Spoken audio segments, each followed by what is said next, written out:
Assalomu alaykum. Sabah ovozliq asarlari kanaliga hoş geldiniz.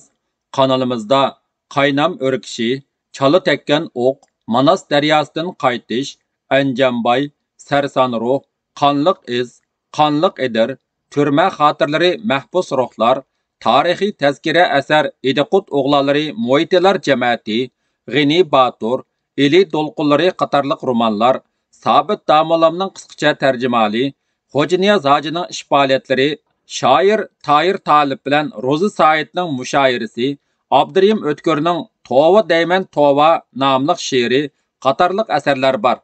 Asarlarimizni yoqtirib anglishingizni qarshi olamiz. Asarlarimizni boshqa to'plarga va do'stlarga tavsiya qilib qo'ying. Rahmat. Endi anglaydiganlar Şinjan Xalq Nashriyati 2000-yili 1-oyda nashr qilgan roman Ili Dolqonlari. Abduri Abdurahman Qahar. 2-qism. 5-bob. Ürümçi osmoni ko'mirdek qaraygan sirliq kecha.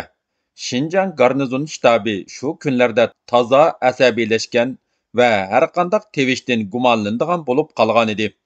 Shunga kishilar kechasi ko'chaga chiqmaydi va chiroqlarni uzoqroq yoqolmaydi. Milliy qismlar sharqqa ilgarilab, Jing noyasidagi Gomindan qismlarini shiddat bilan o'qqa tutayotganligidan shahar ansizlikka tushgan. Kechalari go'yo o'lim jimjitligi hukm surib, ko'chalar surlik tus olgan. Urumchi daryosining bir xil ovozda sharqirishi va qayerlardadir itlarning zavolliq tiligandek arlab huvilishi bu sirliq kechining jimjitligini buzib turadi. Bu qorong'u surlik kechida Şinjan garnizon shtabining ozoda uyi yo'q edi. Derizlarga beg'irang duxova pardalar tortilgan. Polga yeshil gilam silingan bo'lib, ustiga uzunligi 4 metr, kengligi 1,5 metr ustal qo'yilgan. Tomlarga xaritalar esilib, pardalar bilan yepilgan va kun chiqish tarafdagi tomga yo'lab bir qancha divonlar qo'yilgan. Garnizon shtabining qo'mondoni general Jang bilan diviziya komandirining paranglashib o'ltirganiga 1 soatdan oshgan. Diviziya komandirining berayotgan ma'lumotlari qo'mondonni birda jiddiylashtirsa, birda ruhsizlantiradi. U butun jarayonni o'g'irlar paydo bo'ldi degandan tortib, hozirgacha o'tgan salkam 1 yillik jarayonni eslaydi. Burunqi qo'llangan tadbirlariga siyliq, yumshoq, rahimdil, oddiy degan gunohlarni artatdi. Biz dastlabla ig'ir xatolik sodir qildik, dedi general Jang o'rnidan turib.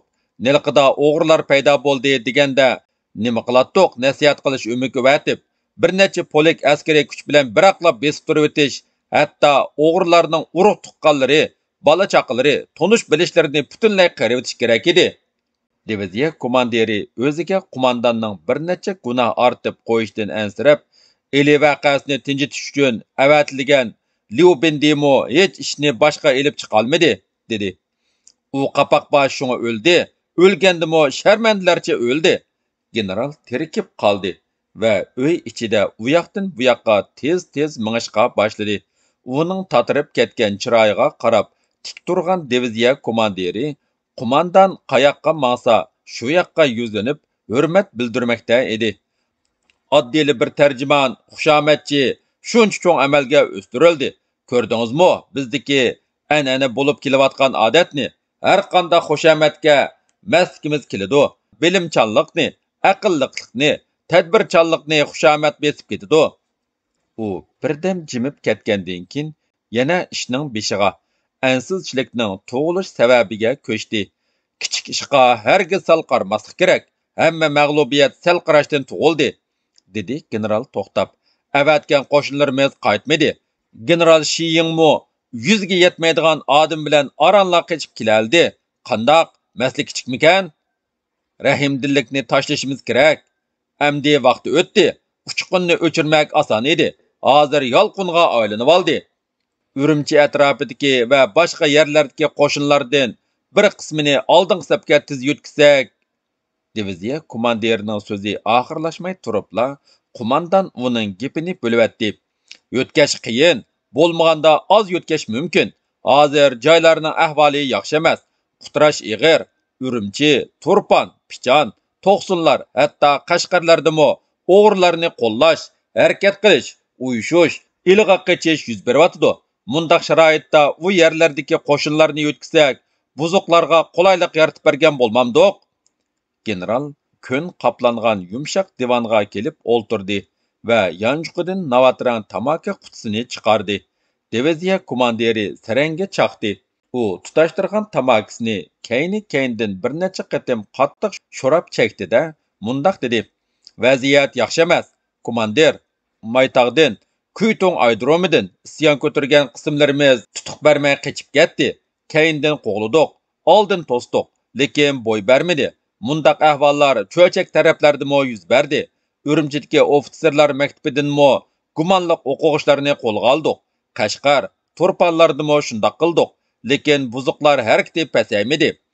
O'g'rilar Urumchiga qarab yurish qilgan sari ularning harakati shuncha avj olyotidi. Qani o'ltiring, o'ltiring." General qo'lini pulanglatdi. Yumshoq divanga kelib o'ltirgan diviziya komandiriga puraqliq tamakisidan tutdi. Her ikkisi so'zsiz o'ltirishib ketdi. Ularning ansiz xiyollarga berilishimi sababsiz emas edi.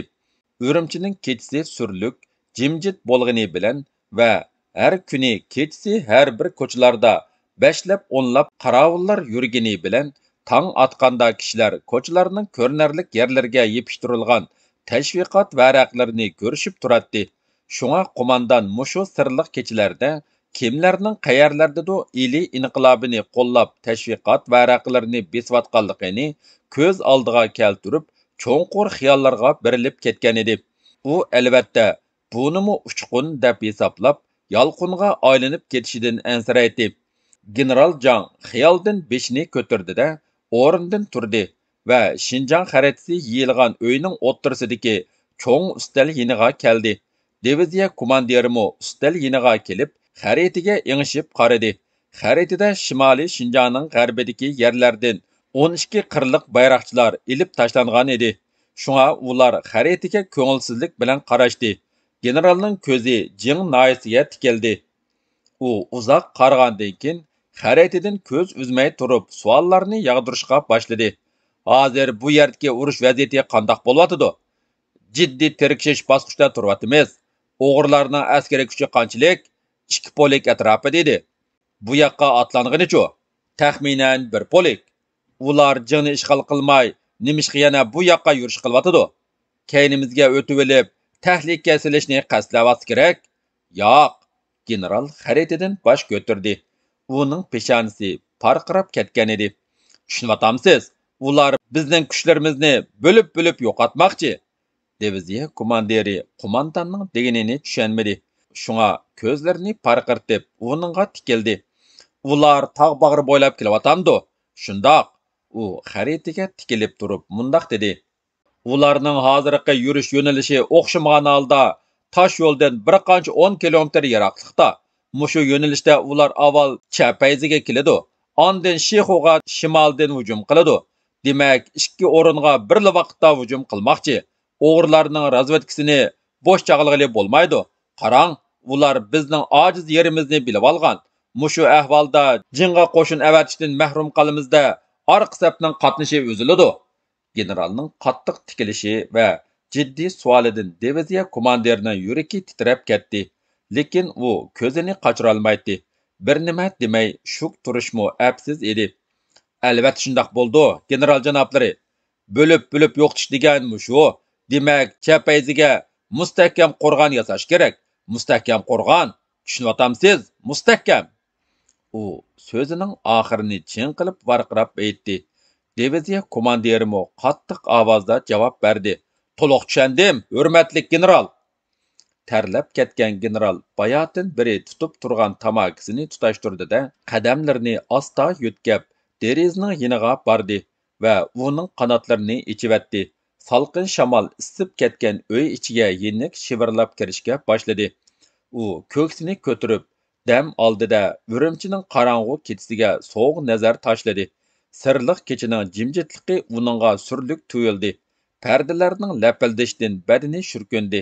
Lekin tamakisi kuyib tugigicha qimir qilmay turib, ondan derizning qanotlarini yopdi-da, kayniga burildi. Diviziya komandiri stakanlarga choy quyib qo'ygan edi. General divanga kelib, ikki putini almashtirib o'ltirib, 2 yutum choy ichdi. Ondan yana tamaka chekdi. Shexu bak muhim, strategik joy. Urumchi, Ili, Cho'chakning qatnashdugini, dedi u komandirga qarab buyruq ahangida. Barliq kuch bilan Shexuni qo'g'dishimiz kerak. Qo'g'dashlar emas, bu qozondek cho'nqurliqqa o'g'rilarni tushirib olib, qapsab, qanchalik chiqim tartsaqmi, birini qo'ymay, pak-pakiz yo'qotishimiz kerak. Jonni tikkandila jonni saqlab qola olamiz. Bo'lmasa, jasadimizni qo'ydigan yermi topolmay qolamiz. U o'zining so'zidan o'zi qanoat hosil qilmaydi. Nimidu bir nima kamlik qilayotgandek tartib qo'yatdi va uzildirmay tamaka chekatdi. Suhbat deshtin yurakni tinchlantirgudek so'zlarni anglashni xohlaydi. Bu yerni tamoman qo'dab qolg'ili bo'ldi, dedi diviziya komandiri va o'rnidan turib ketdi. Yiligu bir polik ekan, 200-300 polik bo'lsa-mu, so'zsiz qo'dab qolg'ili bo'ldi. Bizning hozir u yerda transport cho'ng atirtimizdan boshqa 8000 askariy kuchimiz bor. Bir necha tanka, cho'ng tipdagi zambiraklarimiz bor. Balki diviziya komandirining tantanalik so'zi generalning og'zini qayntibatdi-da, so'zini bo'ldi. Sizning so'zingizdan qanoat hosil qilg'ili, xotirjam bo'lg'il bo'lamdi. U qo'lidagi stakanni ochiqi bilan taq qilib qo'ydi. Qo'g'dash, hozirgi urushdagi o'rnimizni qandoq alaylikda deb bilasiz. So'zining oxirini deb bo'lg'ichila ayblashga uchragan diviziya komandiri nima deb javob berishni bilmay mangdab qoldi. Bir harbiy boshliq, dedi u ochiqi bislimagan holda. Yuz berayotgan urushning alaylikini bilishi shart. Ondan oldirmay so'zlashga boshladi. Bizning hozirgi alaylikimiz faqat mudofaa ko'rishlab bo'lyotidi. O'ylab baqinga, 100 ming askariy kuchimiz turib, mudofaaga o'tib qolsa qandoq bo'lg'ini? Bu yo'lbosning bo'rdan qo'rqindak ish emasmi? Bilib qo'ying, bu qo'shinning yengilayotganligidan derak beradi. Ustunlikning qo'ldan ketganligidan bishorat beradi. Ularni to'liq yo'qotish uchun meningcha unumli tadbir, aktiv chora kerak bo'lyotidi. Hozirgi muhim ish mushimikin deyman. Habballi, general jonlandi. Dal mushu. Birdam qizirib, birdam tatirib o'zini ayblik his qilayotgan diviziya komandiri birer aktiv chora ko'rsatib, o'zini qiyin ahvoldan qutuldirishga urindi. O'g'irlarning oldin to'sish uchun amdi xil qo'shin avatish kerak. Biroq u alam bilan boshliqiga tikildi. Xo'sh, bak qirilib ketdik. Qirilish qachon bo'lmagan? Generalning ko'z oldidan urush jarayoni lip qilib o'tib ketdi. Qirildik. Düşmanimizni 6 tok debla qaradik. Lekin 6 toklar emaskan. Harbiy ta'lim ko'rgan, yetishgan muntizam qo'shin ekan. Qiyin ahvoldan qutulib olgan diviziya komandirining yuziga qon yugurdi. Bu düşmanimizdan alaydiki. Albatta, bu alaylikni hisob qilish kerak. Düşmanning alaylikini hisob qilmay, atgan o'qing osmonga atgan bilan barobar. Ikkisi bir-biriga qarashib so'zsiz turib qilishdi. Har ikkisining chiroyidan jiddiylik aks etib turadi. Harbiy turmush o'q ovozidan yiroq yerdimi, shundoq jiddiy, o'ychan o'tadi. Generalning peshonasida, ko'z atrofida alamlik ushoq qo'riqlar ko'rinishga boshladi. Hozirgi vaziyatda Shinjongning o'rni qandoq alayligiga? Bu savolni general o'ziga qo'ydimi yoki suhbatdeshimi? Diviziya komandiri bilolmay tengirqab qoldi. Lekin shu hamon yana bir qiyin ahvolga duch kelganligini his qildi. So'qishdan chiqqan xo'rozdek holga kelib qolgan komandir shu topda qo'mondonning nimalarni o'ylayotganligini nadinmi bilsin? U nimalarni qiyos qilishi mumkin? General o'z savoliga o'zi xuddi boshqalar anglab qolmasin degandek asta javob berdi. Bilamsiz, Shinjong bir oltin tovoq. Bu oltin tovoqni jonni tikib turib saqlash kerak. Shundoq emasmi? Shundoq, general janoblari. Xo'sh, Shinjong qo'ldan ketsa nima bo'ladi? Oltin tovoq qo'ldan ketadi. Oltin tovoq qo'ldan ketibla ish tinchlanib qolmaydi. Muhimi Yan'an bilan Muno qizil hukumatning tutishib ketishi osonlashadi, yo'l ichiladi. Diviziya komandiri qo'mondonning dalillariga qoyil bo'ldi. Biroq cho'chib ketdi. Mulohizingizga qoyilman, general janoblari. Undaqda intayin qiyin ahvolda qolamiz. Albatta, Shuning uchun mayli jon ketsinki, quruq tovoq bo'lsa-mo saqlab qolish kerak. Dәл shu chaqda Charosiyada yasalgan siriq mis zanjirlik yo'g'on tam soati 3ni urdi.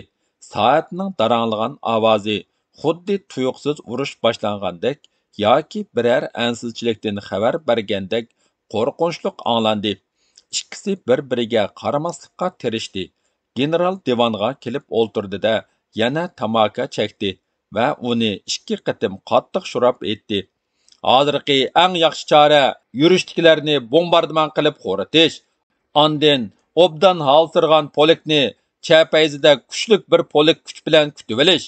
Qo'mondan diviziya komandiriga qattiq tikilib so'radi. Ular hozir qayerga yetib keldi? U yana duduqlabroq javob berdi. Texi ulgurolmadik. Aytdim-ku, sizning biladiganingizdan bilmaydiganingiz ko'p.